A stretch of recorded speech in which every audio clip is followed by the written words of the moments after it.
Princess, alam mo, pwede kang mag-up eh. Mag-up, mas malaki kikitain mo doon eh.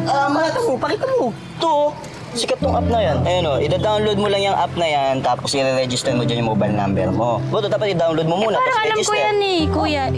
Yan ba yun? Oo, yan yun na register na ako dyan ni Andoy. Pero hindi ko pa nasusubukan. Yun naman pala. Okay ba yan? Alam mo, di ako solve sa app na yan eh. Teka. Pero kasi ito, okay to. Madali lang to, tsaka pwede sabay ni Princess to. Pagkain lang. Try mo. Weh, ba yun? Hello!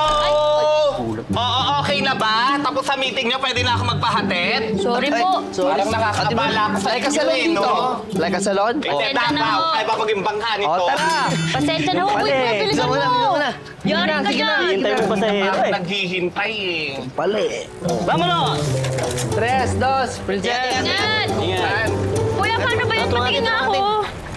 Ganito lang kasi oh. Na-register na ako dyan eh. O, na-register na pala eh. Titignan mo lang dyan yung mga tatanggap na orders. Tapos? Yan. Tapos ito yung address oh. Tapos may kita rin yan, no? May kita to. Kano? Abay, pandagdag Depende, no? 200.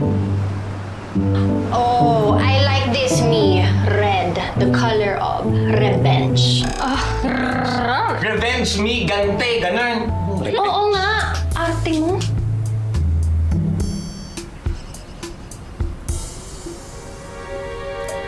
Relax lang. Luke, tatawag din ng mamaya.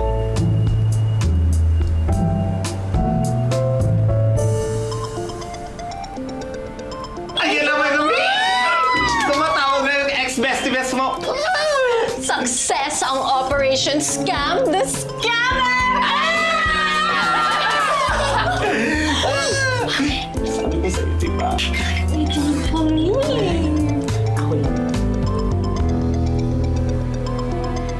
Nagbumbay ako. Ang galing mo talaga, Mi! Abi! Ako pa rin to, ah. Uy.